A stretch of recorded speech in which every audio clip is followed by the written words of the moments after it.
Atila es uno de esos personajes carismáticos que nos ha dado la historia, la cronología humana. Nacido en el año 395 después de Cristo, ya de por sí el hecho de su nacimiento fue muy significativo.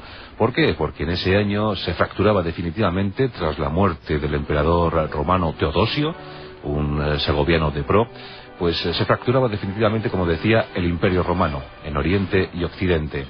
También ese año, pues un tal Alarico se alzaba como jefe único, como rey único de las tribus visigodas, los godos occidentales. Un hecho también que haría tambalear a la mismísima Roma occidental. Bueno, pues en ese año nació en la Panonia rumana. Atila era todo un gentleman, todo un aristócrata de los hunos.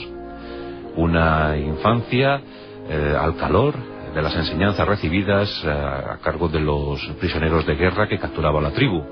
De ellos aprendió a escribir y leer el latín y el griego. La verdad es que Atila no fue tan rudo, tan hosco o tan analfabeto como nos lo plantearon los propagandísticos cristianos. No, ni mucho menos. Fue en calidad de rehén amistoso a Roma, se formó. Le extrañó muchísimo siempre que en aquellos libros de historia romana nunca se reflejaran derrotas. Decía que cómo era posible que un pueblo que había perdurado 1000 años no hubiese jamás recibido una derrota. Ahí empezó a aprender algo acerca del marketing romano. Y lo cierto es que Atila poco a poco se fue configurando, se fue formando como un presunto gran jefe de los hunos. Y de hecho así fue. En el año 431 fue nombrado en compañía de su hermano Bleda rey de los hunos, aunque él también quiso aumentar ese grado a la categoría de emperador. Un imperio efímero, pero desde luego importantísimo para entender la caída definitiva del Imperio Romano. Los primeros años de gobierno entre Atila y Bleda fueron más o menos normales. Atila más belicista, más entregado a la lucha total contra el enemigo romano. Bleda más complaciente y dispuesto a recibir todos los tributos que fueran necesarios a cambio de no a cambio de no proporcionar golpes certeros a la tambaleante Roma. Así estuvieron un tiempo, pero poco a poco Atila impuso sus reglas, impuso sus normas.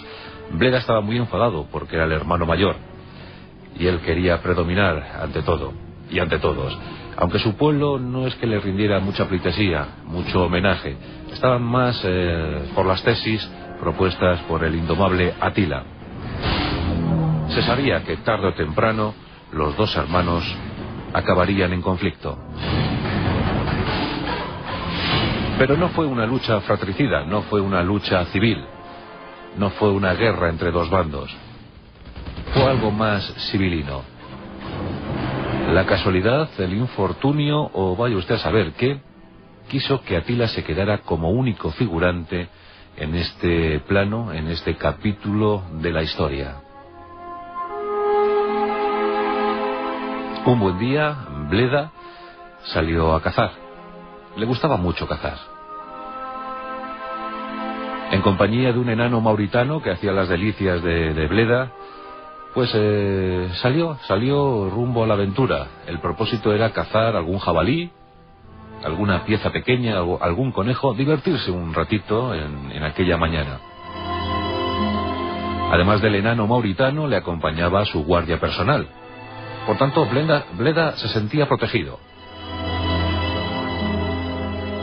Pero como decíamos antes, el infortunio, porque claro, aquel paraje era un paraje casi llano, con unos pocos matorrales, algunos árboles,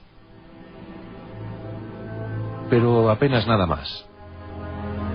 Por eso nadie se explica qué hacía allí ese inmenso oso. Y nadie se explica cómo es posible que la guardia personal de Bleda no se percatara y se quedara tan lejos de su protegido. Ni siquiera el enano le acompañó. En unos pocos minutos, Bleda quedaba a merced del ataque de un inmenso oso. Y claro, la escena fue tremenda.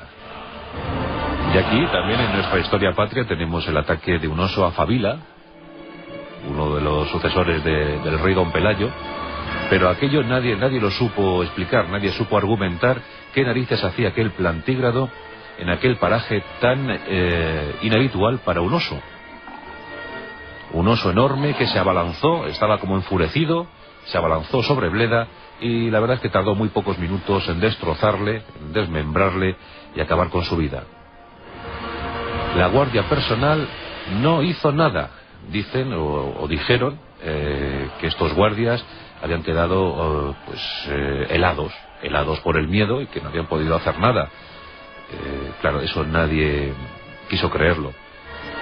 Lo cierto es que Atila ese día estuvo muy sonriente y cuando le comunicaron lo de Bleda, hombre, no es que diera palmas, no es que aplaudiera, pero quedó muy contento. Y por si fuera poco, apareció la famosa espada de Marte, una espada que según la leyenda de los hunos daría poder, conferiría poder a aquel que la empuñara. Y aquel que la empuñara no sería otro sino el emperador de todos y el que llevaría a los hunos a la victoria final. Curiosamente apareció la espada y Atila la empuñó. Si en ese tiempo hubiesen actuado los CSI, los grandes investigadores forenses, seguro que habrían encontrado alguna explicación. Pero lo cierto es que el CSI no estaba por aquel entonces, en el siglo V, y Atila pudo asumir el destino del pueblo huno. Como es sabido, fue derrotado en los campos catalaúnicos y mientras preparaba la invasión definitiva de Italia en el año 453, tras haberse desposado con Ildico, con una espléndida princesa bactriana, murió víctima de una hemorragia nasal. Murió ahogado en su propia sangre. En ese año 453, cuando Atila contaba 58 años, fue enterrado en 3 ataúdes. Uno de hierro, otro de plata y otro de oro. El cuerpo de Atila, enfundado en esos 3 ataúdes, fue depositado en un lugar secreto. Y al igual que hiciera Gengis Khan algunos siglos más tarde, más de 1000 jinetes cabalgaron sobre la tumba de Atila, de la que nunca más se supo, por cierto. Hasta hoy no se ha encontrado la tumba de Atila. Poco más de 20 años después, caía, se desmoronaba el Imperio Romano de Occidente. Uno de los arietes que contribuyó a ese desmoronamiento fue sin duda Atila, y tuvo libertad de acción durante 13 años gracias al fallecimiento, casual o no, de su hermano Bleda, su enemigo íntimo Bleda. A veces la historia es así de caprichosa. Llega un oso y eso provoca que te conviertas en emperador de un gran pueblo.